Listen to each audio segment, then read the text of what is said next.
Assalamu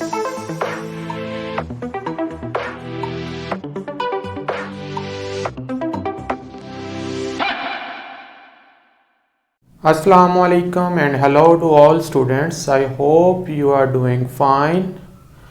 आज हम देखेंगे कि कार्बोहाइड्रेट्स जो हैं उनकी न्यूट्रिशनल वैल्यू क्या है, उनकी टाइप्स क्या हैं, उनके फंक्शन क्या हैं। कार्बोहाइड्रेट का स्ट्रक्चर जो है वो हम ऑलरेडी डिस्कस कर चुके हैं, लेकिन आज हम उसकी न्यूट्रिशनल वैल्यू को डिस्कस करेंगे। अगर हम कार्बोहाइड्रेट्स के सबसे पहले लफ्ज़ी मीनिंग पे गौर करें तो कार्बोहाइड्रेट्स का मतलब होता है हाइड्रेटेड कार्बन्स। अगर इसके फार्मूले की तरफ हम जाएं तो इसका जो फार्मूला है वो है CH2N और इसमें हाइड्रोजन और कार्बन की वही रेशो है जो वाटर के अंदर हाइड्रोजन और ऑक्सीजन की मौजूद होती है। कार्बोहाइड्रेट्स को केमिकली हम ऐसे डिफाइन कर सकते हैं कि कार्बोहाइड्रेट्स आर पॉलीहाइड्रोक्सी एल्डिहाइड और polyhydroxy ketones which on hydrolysis yield polyhydroxy aldehyde और पॉलीहाइड्रोक्सी कीटोन सब यूनिट्स।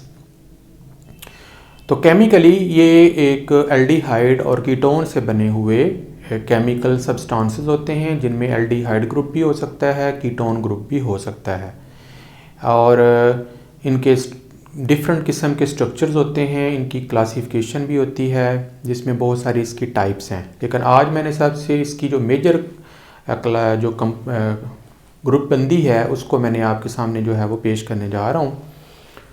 तो कार्बोहाइड्रेट जो हैं मैंने इसकी 3 सब डिवीज़न बना ली हैं। नंबर 1 पे है शुगर्स, नंबर 2 पे है ओलिगोसैकराइड्स और नंबर 3 पे है पॉलीसैकराइड्स। तो सबसे पहले हम देखेंगे शुगर्स को। ये जो शुगर्स हैं इन्हें को हमने आगे फिर मज़ीद 3 कैटेगरीज़ में डिवाइड किया हुआ है। शुगर्स जो हैं ये मोनोसैकराइड भी हो सकती हैं, डाइसैकराइड भी हो सकती हैं और पॉलीओल्स भी हो सकते हैं। अगर हम मोनोसैकराइड की बात करें तो इसमें जो सबसे कॉमन और सबसे ज़्यादा पाए जाने वाले मोनोसैकराइड हैं उनमें आता है ग्लूकोज, जो कि सबसे ज़्यादा फेमिलियर मॉलिक्यूल है, फेमिलियर कार्बोहाइड्रेट है, फेमिलियर मोनोसैकराइड है। सबसे ज़्यादा कुदरत में ये पाया जाता है, सबसे ज़्यादा तो नहीं पाया जाता, सबसे ज़्यादा कॉमनली इस्तेमाल होने वाला मॉलिक्यूल है। हमारी बॉडी भी ग्लूकोज को ही ब्रेक डाउन करती है और उससे ATP हासिल करती है, जो कि हम बाद में डिस्कस करेंगे। दूसरे नंबर पर है गिलैक्टोज। गिलैक्टोज जो है ये भी एक मोनोसैकराइड है which is found in the milk. तीसरे नंबर पर जो मोनोसैकराइड है उसका नाम है फ्रुक्टोज। फ्रुक्टोज जो है ये आमतौर पर कुछ वेजिटेबल से हमें हासिल होता है, जो कि एक मोनोसैकराइड है। इसी तरीके से अगर हम डाइसैकराइड की बात करें तो जब 2 मोनोसैकराइड आपस में ग्लाइकोसिडिक बॉन्ड के ज़रिए मिलते हैं तो उससे डाइसैकराइड बनता है, जिसमें सुक्रोज है जो कि ग्लूकोज और फ्रुक्टोज के मिलने से बनता है। इसी तरीके से लैक्टोज है, ये भी मिल्क शुगर है, ये आमतौर पर ग्लूकोज और गैलेक्टोज 2 मोनोसैकराइड के मिलने से बनती है। इसी तरीके से माल्टोज है, ये ग्लूकोज और ग्लूकोज के मॉलिक्यूल के आपस में मिलने से माल्टोज डाइसैकराइड बनता है। इसी तरीके से अगर हम पॉलीओल्स की बात करें तो उसमें सॉर्बिटोल है। सॉर्बिटोल जो है ये आमतौर पर फ्रूट्स जो हैं जैसे मैंगो है, ऑरेंज है या इस तरीके के जो फल हैं उनके अंदर हमें हासिल होता है। इसी तरीके से पॉलीओल्स में आता है मैनिटोल, जो कि एक स्वीटनर है जिसको हम मुख्तलिफ इंडस्ट्रीज़ में चीज़ों को मीठा करने के लिए इस्तेमाल करते हैं। ये सारे जो हैं ये शुगर्स में आते हैं और ये पहली कैटेगरी है। दूसरी कैटेगरी जो है ओलिगोसैकराइड है, उसको मैंने आगे मज़ीद 2 हिस्सों में डिवाइड किया हुआ है। एक है माल्टो ओलिगोसैकराइड्स और दूसरी है अदर ओलिगोसैकराइड्स। माल्टो ओलिगोसैकराइड्स में जो सबसे कॉमन शुगर है उसे हम माल्टोडेक्स्ट्रिन कहते हैं। माल्टोडेक्स्ट्रिन जो है ये बहुत सारी फूड इंडस्ट्री में फूड एडिटिव के तौर पर इस्तेमाल होता है। फूड एडिटिव्स आप समझ सकते हैं कि फ्लेवर एनहेंसर, जो मुख्तलिफ़ चीज़ों को ज़्यादा फ्लेवर देता है, उसके अंदर कैंडीज़ के अंदर या इस तरीके से मिठाइयाँ बनाने वाली कंपनियां हैं वो इनको बहुत ज़्यादा इस्तेमाल करती हैं। इसी तरीके से अदर ओलिगोसैकेराइड की बात करें तो उसमें रेफिनोज आता है। रेफिनोज जो है ये एक ट्राइसैकेराइड है जो कि मुख्तलिफ इंडस्ट्रीज़ में मुख्तलिफ फूड प्रोडक्ट में इसको इस्तेमाल किया जाता है। अगर हम पॉलीसैकेराइड्स की बात करें तो पॉलीसैकेराइड में स्टार्च और नॉन स्टार्च जो कार्बोहाइड्रेट पाए जाते हैं। अगर हम स्टार्च की बात करें तो इसमें दो तरह की स्टार्चेज हैं, एक है अमाइलोज और एक है अमाइलोपेक्टिन। अगर आप इनके डिफरेंस की तरफ जाएं तो अमाइलोज जो है ये हॉट वाटर में सॉल्युबल है, जबकि कोल्ड वाटर में ये इनसॉल्युबल है, जबकि अमाइलोपेक्टिन जो है ये टोटली इनसॉल्युबल है हॉट और कोल्ड वाटर में। इसके अलावा जो अमाइलोज हैं ये अनब्रांच्ड चेन ऑफ ग्लूकोज होता है, जबकि अमाइलोपेक्टिन जो है ये ब्रांच्ड चेन ऑफ ग्लूकोज होता है। इसी तरीके से अगर हम नॉन स्टार्च पॉलीसैकेराइड्स की तरफ जाएं तो उसमें ग्लाइकोजन आता है। ग्लाइकोजन को एनिमल स्टार्च भी कहा जाता है। ये जानवरों के लिवर और मसल के अंदर स्टोर शुदा ग्लूकोज या कार्बोहाइड्रेट होता है। इसी तरीके से सेलुलोज की बात करें, दुनिया में सबसे ज़्यादा पाए जाने वाला कार्बोहाइड्रेट है पॉलीसैकेराइड है, जो कि तमाम पौधों की सेल वॉल के अंदर मौजूद होता है। इसके अलावा कुछ एल्गी के अंदर भी सेल वॉल के अंदर सेलुलोज मौजूद होता है। अब यहाँ पे याद रखिएगा कि सेलुलोज जो है ये इंसान की बॉडी इसको डाइजेस्ट नहीं कर सकती। जब भी हम सेलुलोज खाते हैं, जो कि साग है, पालक है, वेजिटेबल्स हैं, गोभी है, फल हैं, सब्जियां हैं, जब हम खाते हैं तो उनमें काफ़ी मिकदार में सेलुलोज मौजूद होता है। लेकिन हमारी body unable to digest cellulose, क्योंकि हमारी बॉडी में एंजाइम सेलुलेज नहीं प्रोड्यूस होता जो कि सेलुलोज की डाइजेशन के लिए ज़रूरी होता है। जबकि हर्बीवोर्स ऐसे प्लांट जो घास फूस खाते हैं, जैसे घोड़ा है, गधा है, भैंस है, गाय है, बकरी है, ये हर्बीवोर जो हैं इनके जिस्म के अंदर, इनके स्टमक के अंदर अल्लाह ताला ने एक बैक्टीरिया रखे हुए हैं जो इन जानवरों के लिए एक एंजाइम प्रोड्यूस करते हैं जिसे सेलुलेज कहते हैं। तो वो जो सेलुलोज होता है उसकी सेलुलेज की मदद से ब्रेक डाउन की जाती है, तब वो अपनी एनर्जी हासिल कर लेते हैं। इस तरीके से आपने देखा होगा कि घोड़े और गधे और भैंसें वगैरह जो हैं पट्ठे खा लेते हैं, तूड़ी खा लेते हैं और इस तरीके के तिनके खा लेते हैं जिनके अंदर सेलुलोज होता है और उसकी ब्रेकडाउन से वो एनर्जी हासिल कर लेते हैं। इसी तरीके से नॉन स्टार्च कार्बोहाइड्रेट्स में पॉलीसैकेराइड में हेमी सेलुलोज आ जाता है। ये भी पौधों की सेल वॉल का इम्पोर्टेंट कंपोनेंट है। इसी तरीके से पेक्टिन है, ये एक बाइंडिंग मटेरियल है जो पौधों के सेल की सेल वॉल में मौजूद होता है। ये भी एक पॉलीसैकेराइड है। तो ये हमने कुछ इम्पोर्टेंट जो क्लासिफिकेशन है कार्बोहाइड्रेट्स की वो हमने डिस्कस की है, जो हम आमतौर पर जो है वो यूटिलाइज़ करते हैं, खाते हैं। अब इनमें से कुछ कार्बोहाइड्रेट जो हैं वो डेली बेसिस पे भी यूज़ होते हैं, एनिमल की फूड में भी और इंसानों की खुराक के अंदर भी, और कुछ को कभी कभार इस्तेमाल किया जाता है और कुछ को बिल्कुल इस्तेमाल नहीं किया जाता। अब हम आते हैं कार्बोहाइड्रेट्स की दो कैटेगरीज़ की तरफ, जिनमें गुड कार्बोहाइड्रेट्स और बैड कार्बोहाइड्रेट्स आते हैं।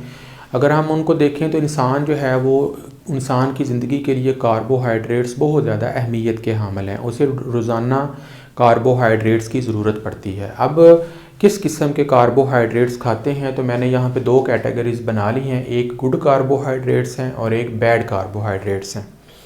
जो गुड कार्बोहाइड्रेट्स होते हैं ये लो ग्लाइसीमिक होते हैं। लो ग्लाइसीमिक का मतलब होता है कि इनमें ग्लूकोज का लेवल रिलेटिवली कम होता है। और जो बैड कार्बोहाइड्रेट्स होते हैं ये हाई ग्लाइसीमिक होते हैं, बिकॉज उनमें ग्लूकोज का लेवल थोड़ा सा ज़्यादा होता है, इसलिए इनको हाई ग्लाइसीमिक कार्बोहाइड्रेट्स भी कहा जाता है।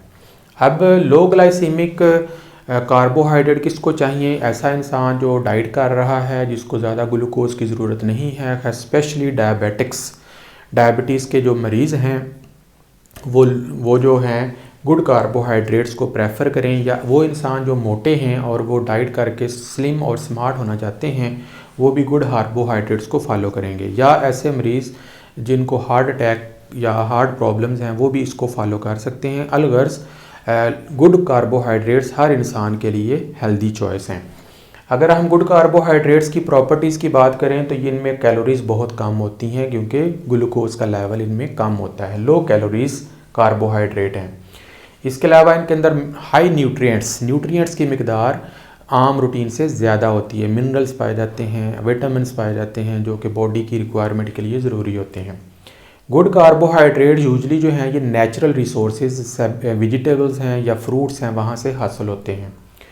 इनके अंदर सोडियम की मिकदार लो होती है। Low sodium levels is healthy for your kidneys, for your heart, for your body, for your blood. Similarly good carbohydrates जो हैं इनमें फ़ैट की मिकदार बहुत कम होती है जो सेहत के लिए अच्छा है। इसके अलावा इनमें कोलेस्ट्रॉल और ट्रांस फैट भी बहुत कम होते हैं जो दिल के मर्ज़ के लिए बहुत अच्छे हैं और हार्ट को हेल्दी रखते हैं। गुड कार्बोहाइड्रेट्स में फ़ाइबर की मिकदार बहुत ज़्यादा होती है जो कि कॉन्स्टिपेशन से बचाते हैं, बॉल मूवमेंट को ठीक करते हैं, डाइजेस्टिव सिस्टम के लिए बहुत ज़बरदस्त हैं। अगर हाँ आपने गुड कार्बोहाइड्रेट्स खाने हैं तो आप क्या क्या चीज़ें खा सकते हैं। सबसे पहले होल ग्रेन्स जिसमें ब्राउन राइस हैं, गंदम है और इसके अलावा मकई है, और मकई में अगर आप पॉपकॉर्न खाना चाहते हैं वो भी इस्तेमाल हो सकते हैं। तो होल गंदम का आटा, होल गंदम जो होल व्हीट है उसकी जो ब्रेड है, उसकी जो रोटी है, उसकी जो चपाती है, उसकी जो प्रोडक्ट्स हैं उससे आपको गुड कार्बोहाइड्रेट हासिल हो जाते हैं। इसी तरीके से ब्राउन राइस, ब्राउन चावल होते हैं, उनसे भी आपको गुड कार्बोहाइड्रेट्स मिल जाएंगे। इसी तरीके से अगर आप होल ग्रेन इस्तेमाल नहीं कर सकते तो फ्रूट्स खा लें, तो फ्रूट्स के अंदर भी गुड कार्बोहाइड्रेट्स की इनफ अमाउंट जो है वो मौजूद होती है। इसी तरीके से बीन्स, लोबिया की फलियाँ गुड कार्बोहाइड्रेट्स की बेस्ट एग्जांपल है, फेवरेट है मेरा। इसके अलावा vegetables, all kind of vegetables जो हैं उनके अंदर किसी न किसी मकदार में गुड कार्बोहाइड्रेट किसी में कम या किसी में ज़्यादा पाई जाती हैं। इसी तरीके से लेग्यूम्स फलीदार पौधे हैं जैसे मटर है, पीज़ हैं, इसके अलावा फलियां हैं, लोबिया की फलियां, इसके अलावा सोयाबीन हैं। तो जिस तरीके की भी लेग्यूम्स होंगी वो भी इसके लिए हेल्दी हैं। तो इस तरीके से हम गुड कार्बोहाइड्रेट नेचर से हासिल कर सकते हैं और ये बहुत ही फ़ायदेमंद होते हैं। अगर हम बैड कार्बोहाइड्रेट्स की बात करें तो ये हाई ग्लाइसीमिक होते हैं। वो इंसान जिनका ब्लड शुगर लेवल कम रहता है और वो उसको हाई करना चाहते हैं, या वो पतले हैं और वो मोटा होना चाहते हैं, तो उनके लिए ये बहुत अच्छे कार्बोहाइड्रेट्स हैं। गो के कुछ लोगों के लिए ये बैड हैं लेकिन इनको बहुत ज़्यादा इस्तेमाल किया जा सकता है ज़रूरत के मुताबिक। बैड कार्बोहाइड्रेट्स में कैलोरीज बहुत ज़्यादा होती हैं, इनमें न्यूट्रिएंट्स कम होते हैं, मोस्टली इनमें ग्लूकोज का लेवल ज़्यादा होता है। ये आमतौर पर मसनूई तरीके से तैयार किए जाते हैं, आर्टिफिशियल होते हैं। इनमें सोडियम का लेवल ज़्यादा हो सकता है। इनमें सैचुरेटेड फ़ैट्स और कोलेस्ट्रॉल की मिकदार और इसके अलावा ट्रांस फैट की मिकदार भी ज़्यादा हो सकती है। इनमें फ़ाइबर बिल्कुल नहीं होता या बहुत कम होता है। तो अगर आप बैड कार्बोहाइड्रेट्स खाना चाहते हैं, या जो कि दुनिया आमतौर पर बैड कार्बोहाइड्रेट्स को पसंद करती है, उसमें सारी पेस्ट्रीज़ आ जाती हैं, केक्स आ जाते हैं जो कि मैदे से बने होते हैं, जो कि फ़ाइन कार्बोहाइड्रेट होता है।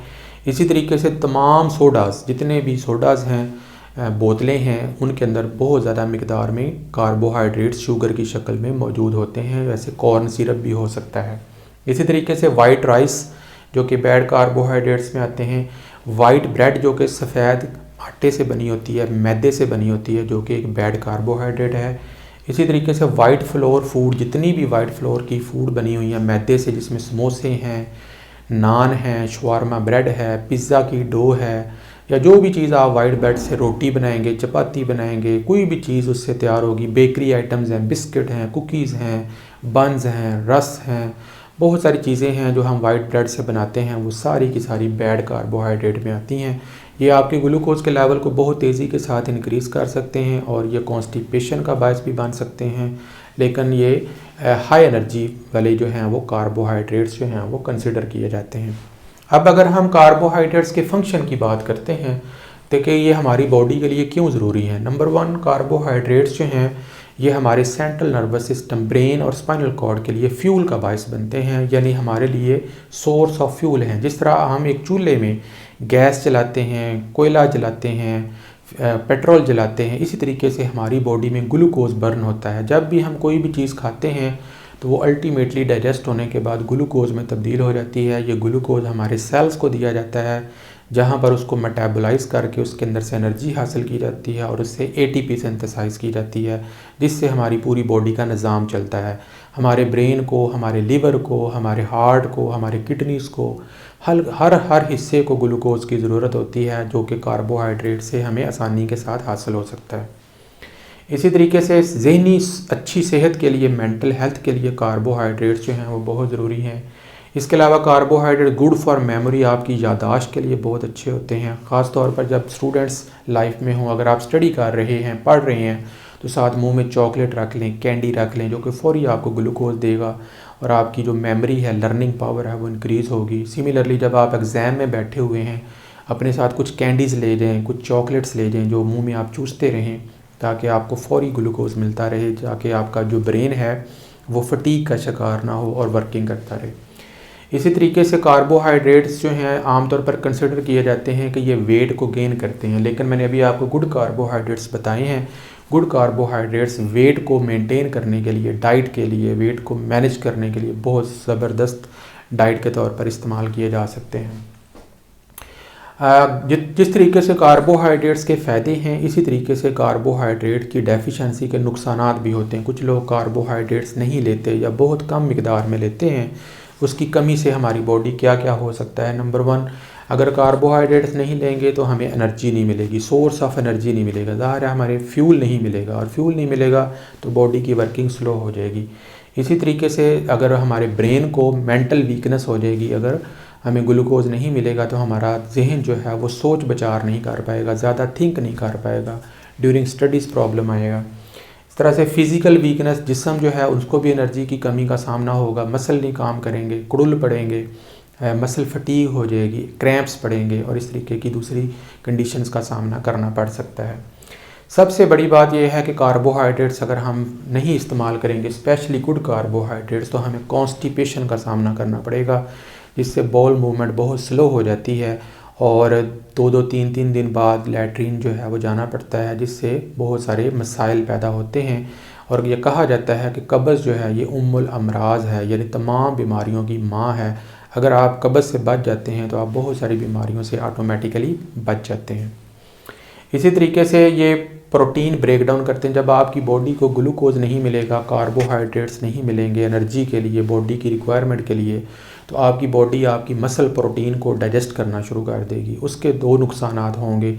एक तो आपकी बॉडी वीक होना शुरू हो जाएगी, उसके मसल जो हैं वो कमज़ोर होना शुरू हो जाएंगे, प्रोटीन ख़त्म होना शुरू हो जाएगी। और दूसरे नंबर पर प्रोटीन के मेटाबॉलिज्म से जो यूरिया, यूरिक एसिड और अमोनिया प्रोड्यूस होंगे, वो टॉक्सिक लेवल आपकी बॉडी में इंक्रीज़ होगा, जिससे मुख्तलिफ जोड़ों के अमराज हो सकते हैं। जब वो यूरिक एसिड किडनी में जाएगा, वहाँ पे स्टोन कॉज कर सकता है और किडनी को डैमेज भी कर सकता है, तो उसके जो बैड असरात हैं वो और ज़्यादा इंक्रीज़ हो जाते हैं। इसी तरीके से फिर कार्बोहाइड्रेट्स की डेफिशिएंसी से हमें किडनी प्रॉब्लम भी हो सकते हैं। अब क्वेश्चन ये है कि हम कितनी एनर्जी जो है वो कार्बोहाइड्रेट से हासिल करते हैं। तो एनर्जी के लिए अगर हम बात करें तो सिर्फ 1 ग्राम अगर आप कार्बोहाइड्रेट्स खाते हैं, उससे आप 0.4 किलो कैलोरी पर ग्राम से हमें हासिल होती है। यानी आपने 1 ग्राम कार्बोहाइड्रेट खाए हैं, ग्लूकोज खाया है किसी भी शक्ल में, आपको 4 किलो कैलोरीज हासिल हो जाएंगे। अब इसकी बेस्ट एग्जांपल ऐसे ले लेंगे, फॉर एग्जांपल आपने एक रोटी खाई है जो कि तकरीबन 100 ग्राम की होती है, तो अगर आप सादी चपाती या एक रोटी 100 ग्राम की खाते हैं तो उससे आपको 400 किलो कैलोरीज एनर्जी जो है वो हासिल हो जाती है।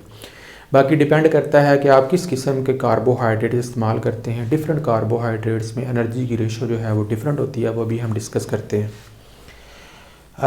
अब तो हमें रोज़ाना तकरीबन एवरेज 130 ग्राम जो कार्बोहाइड्रेट्स हैं वो डेली अपटेक करने होंगे। अगर आप एक नॉर्मल इंसान हैं, बहुत ज़्यादा एक्टिविटी नहीं करते, लेकिन अगर आप कैलोरीज जो हैं वो ज़्यादा यूज़ कर रहे हैं या एक्टिव इंसान है, तो ये तादाद 200 ग्राम से लेकर 300 ग्राम तक भी हो सकती है। तो इस तरीके से कार्बोहाइड्रेट को अपनी लाजमी ज़िंदगी का हिस्सा बनाएं। अब उसमें फिर देखना ये होता है कि अगर आप कम कार्बोहाइड्रेट्स, कम एनर्जी वाले कार्बोहाइड्रेट्स खाना चाहते हैं या ज़्यादा एनर्जी हासिल करना चाहते हैं, तो उसके लिए मैंने यहाँ पे कुछ क्लासिफिकेशन की है थोड़ी सी। इसमें मैंने देखा है कि आपके सामने मोस्ट शुगर वाले मैंने कुछ फल निकाले हैं जिनमें ज़्यादा शुगर होती है, जो कि आपको ज़्यादा कार्बोहाइड्रेट कर सकते हैं। मिसाल के तौर पर अगर आप एक मैंगो खाते हैं तो आपको 45 ग्राम ऑफ कार्बोहाइड्रेट जो हैं वो फौरी तौर पर हासिल हो जाते हैं। इसी तरीके से अगर आप ग्रेप्स जो हैं, अंगूर का 1 कप आप उसको कंज्यूम करते हैं, खा लेते हैं, तो आपको 23 ग्राम ग्लूकोज जो है वो हासिल हो जाएगा, कार्बोहाइड्रेट हासिल हो जाएगा। इसी तरीके से अगर आप चेरीज़ खाते हैं 1 1 कप तो आपको 18 ग्राम जो है वो ग्लूकोज हासिल हो जाएगा। इसी तरीके से अगर आप नाशपाती खाते हैं एक, तो 17 ग्राम आपको ग्लूकोज हासिल हो जाएगा। इसी तरीके से अगर आप एक बनाना मीडियम साइज़ का खाते हैं तो उसमें से आपको 14 ग्राम जो है वो ग्लूकोज हासिल हो जाएगा। अब अगर आप ज़्यादा ग्लूकोज वाली फूड नहीं खाना चाहते, या आप डायबिटिक पेशेंट हैं, या वेट लॉस कर रहे हैं, तो आपको ऐसे फल चाहिए जिनमें कैलोरीज़ या ग्लूकोज की मिकदार कम हो। तो उसके लिए मैंने कुछ फल जो हैं वो लिखे हैं जिसमें लेस शुगर होती है या बहुत कम शुगर पाई जाती है। उसमें स्ट्रॉबेरीज़ अगर आप 1 कप खा लेते हैं तो आपको सिर्फ 7 ग्राम ग्लूकोज हासिल होगा। इस तरह से एवोकाडो अगर आप 1 खा लेते हैं तो ओनली 1/2 ग्राम ऑफ ग्लूकोज आपको मिलेगा। तो यानी ज़्यादा फाइबर है, बहुत कम कैलोरीज़ हैं। इसी तरीके से अगर आप गुआवा, अमरूद जिसे कहते हैं, अगर आप एक अमरूद खाते हैं तो उससे सिर्फ आपको 5 ग्राम ग्लूकोज हासिल होता है। ये भी एक बहुत अच्छी डाइट है जो स्टमक को फिट रखती है। इसी तरीके से अगर आप मेलन, खरबूजे का एक स्लाइस ले लें छोटा सा, तो उसमें आपको 5 ग्राम जो है वो शुगर मिलेगी। इसी तरीके से पपाया अगर आप एक स्लाइस उसका लेते हैं छोटा सा, तो उसमें आपको सिर्फ 6 ग्राम जो है वो ग्लूकोज मिलता है। तो आप मुख्तलिफ फूड प्रोडक्ट्स की जो है ना कैलकुलेशन करके अपने डाइट प्लान को मैनेज कर सकते हैं। आपको रोज़ाना तकरीबन 1800 से लेकर 2000 कैलोरीज़ की ज़रूरत होती है। तो आपने उससे एक्सीड नहीं करना, अपनी कैलोरीज़ को मेंटेन रखना है ताकि आप ओवरवेट ना हो सके। अब ग्लूकोज जो जहाँ पे मैंने आपको गुड कार्बोहाइड्रेट्स की एग्जांपल बताई हैं, तो गुड कार्बोहाइड्रेट्स जो हैं जो कि हमें वेजिटेबल्स और फ्रूट्स से हासिल होते हैं और होल ग्रेन से हासिल होते हैं, उनका सबसे बड़ा फ़ायदा ये होता है कि उनके अंदर डाइटरी फाइबर होता है। डाइटरी फाइबर जो है ये हमारे लिए बहुत ज़रूरी है। डाइटरी फाइबर जो है ये 2 तरह के होते हैं, एक सॉल्युबल होता है और एक इनसॉल्युबल होता है। जो सॉल्युबल होता है ये डिज़ोल्व हो जाता है और हमारे ब्लड सर्कुलेटरी सिस्टम में चला जाता है, और जो इनसॉल्युबल होता है वो डाइजेस्ट नहीं होता और ऐसे ही हमारे एलिमेंट्री कनाल में से गुजर जाता है। तो अगर हम डाइटरी फाइबर में सॉल्युबल डाइटरी फाइबर की बात करें तो वो हमें हासिल होगा ओट्स, जई से, बीन्स, लोबिया, बार्ले, जौ, फ्रूट्स और वेजिटेबल जब हम खाते हैं तो हमें सॉल्युबल जो है ओट्स सॉल्युबल डाइटरी फाइबर हासिल होता है। ये फाइबर जो है ये हमारे डाइजेस्टिव सिस्टम में से होता हुआ ब्लड में चला जाता है और खून के अंदर जमे हुए फ़ैट को, ट्रांस फैट को, कोलेस्ट्रॉल को निकाल देता है ताकि हमारी जो सर्कुलेशन है वो बेहतर हो सके और हम कार्डियोवैस्कुलर डिजीज़ से बच सकें।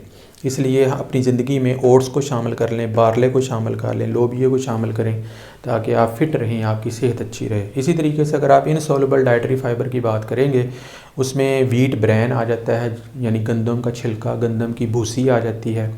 उसके अलावा सीरियल्स, अनाज आ जाते हैं, गंदम, चावल, मकई वगैरह जो है उसमें आ जाते हैं। इसके अलावा फ्रूट्स और वेजिटेबल की जो स्किन होती है, कोशिश करें कि सब्जियां कच्ची खाएं, राह खाएं, फ्रूट्स कच्चे खाएं, राह खाएं, छिलकों समेत खाएं जिनका छिलका खाया जा सकता है। उससे क्या होगा कि आपके डाइजेस्टिव सिस्टम को एक इनसॉल्युबल डाइटरी फाइबर मिलेगा जो कि एक रफेज का काम करता है और ये आपकी डाइजेस्टिव ट्रैक में से विदाउट जो है वो डाइजेस्ट हुए पैस होगा, जिससे कॉन्स्टिपेशन नहीं होगी, कॉन्स्टिपेशन का ख़ात्मा होगा, बॉल मूवमेंट बेहतर होगी।